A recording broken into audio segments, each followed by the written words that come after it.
Alright, what's going on, guys? From the project back at again in here for the video for you guys for today. In today's video, going to be briefly talking about WWE Hell in a Cell that happened this past Sunday for 2017, and basically overall, getting right down into it. And with the kickoff, where we had Shelton Benjamin and Chad Gable taking on the Hype Bros. And this one, wasn't too bad. At least Chad Gable and Shelton Benjamin were able to get the win over the Hype Bros. So hopefully Zack Ryder and Mojo Rawley will go their separate ways, and then we'll see what happens with that. Unless they're gonna be both heel, I just don't know what's happening with that. So there you have it, just getting that out of the way. But mainly for the most part, and talking it over with friends, and I do agree that basically it was a two-match show, which is kind of sad because when you go by pay-per-views now, there's only those one or two, maybe three, sometimes a couple matches that are worth it, and not all of it lately. And it seems like the pay-per-views are feeling more just like the shows itself, which is kind of stupid and pointless. But in terms of that, with the first Hell in a Cell match, I thought that was dope and great. I really enjoyed the first Hell in a Cell match that kicked things off for the SmackDown Live Tag Team titles between the Usos and the New Day, where the Usos got their titles back, so that's pretty cool. So who's going to be able to step up to the plate? I don't see the New Day and Usos continuing unless they do some crazy ass weird match, but I feel like it should have ended in the Hell in a Cell too. I agree with that. Randy Orton and Rusev, at least they gave him some time in this one, and of course Randy Orton won. Even though I like what Rusev is doing and the whole Rusev thing, that should be a t-shirt, definitely for sure, and everything, and having Eddie English. I feel like Eddie English and Rusev maybe might be one of those put together teams. I can kind of see that, so we'll see what happens with that. But Eddie English wasn't at Hell in a Cell, so I know they've been, doing stuff together lately, so that's why I'm saying that. The other matches, I didn't really care for. They could have been a lot more better, like Charlotte Flair and Natalya having that DQ with the hot seat with the chair after the match, if you will. Well, actually, towards the end of the match, basically, since there wasn't really no winner. There was, but Charlotte Flair just won by disqualification for Charlotte, so that was odd.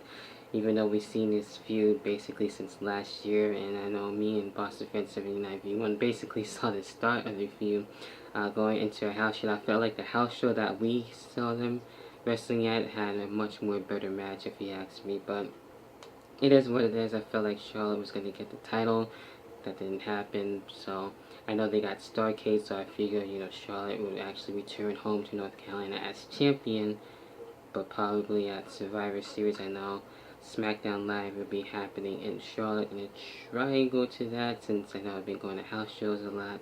Just not really tired of the shows, but tired of the house shows that we get, at least in Fayetteville and Raleigh. We're overdue for an actual show and pay-per-view. The last pay-per-view in Raleigh was Over the Limit 2012, I believe, so it's a long ass time.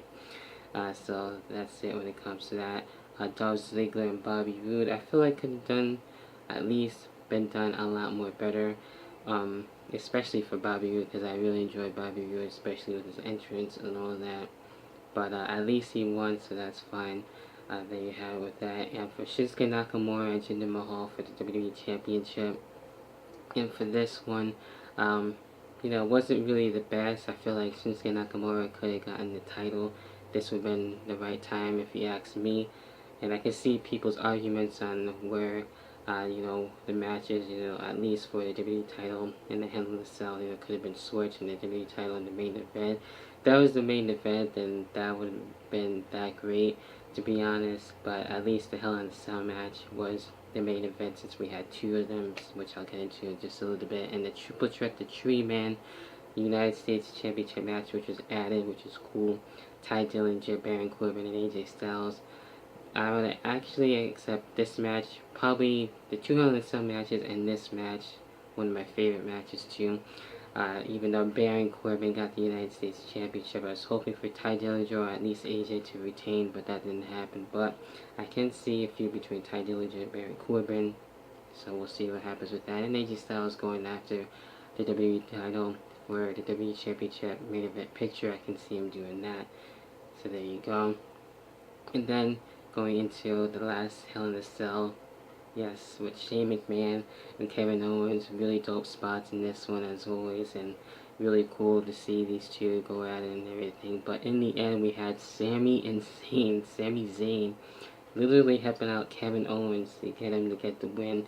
So it looks like these two, you know, you think they would fight forever, but it looks like now these two are basically kind of like a team now. So maybe we'll see different stuff going on with Sami Zayn and especially Kevin Owens together now. We'll see how long that's going to last and what explanation that's looking to be explained pretty soon. So there's that and everything. So I did want to touch bases on that. I know we got TLC coming up, but we got the Shield reunited, which is cool. I can't go wrong with that. We got Asuka looking to return / debut on the main roster.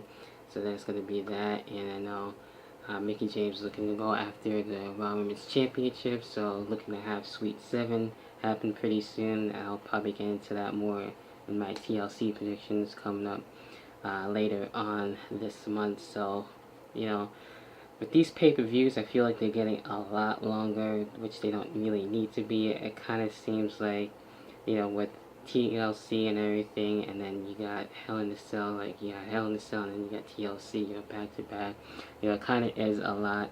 If you ask me, I remember pay-per-views actually ended like at 10:50. Now they kind of end like at 11:30 at night, which is crazy and stuff. But I digress, I guess, on that. That's WWE for you. And long are the days when pay-per-views are actually the ones to end early. Not no more when you got the network, unfortunately. But yeah, I mean, you know, it's up and hill with WWE as of right now in certain things, but of course booking has been at its worst, I think, and definitely needs a change. I mean, there are some things that are out there that, you know, are good, but the others are just, you know, not worth it. And then when they start things tend to go downhill, like I said before and stuff. And the attendance, it's kind of sad too, when they always used to sell out on not only on SmackDown but the pay-per-views and stuff, and it's just getting really crazy, and sometimes, you know, hard to actually, you know, enjoy certain things when they just ruin it anyway. So, you know, Hell in a Cell overall, I guess, you know, okay to pretty good. It wasn't the best or the greatest, but it's mainly for more 2 matches and stuff like that. But, you know, maybe 3 I would consider the United States Championship match, but that's me on that. But that's my thoughts. What are your own thoughts on Hell in a Cell that happened this past Sunday? That being said, I'll catch you guys in the next video, whenever the hell that next video may be. Peace. See you then.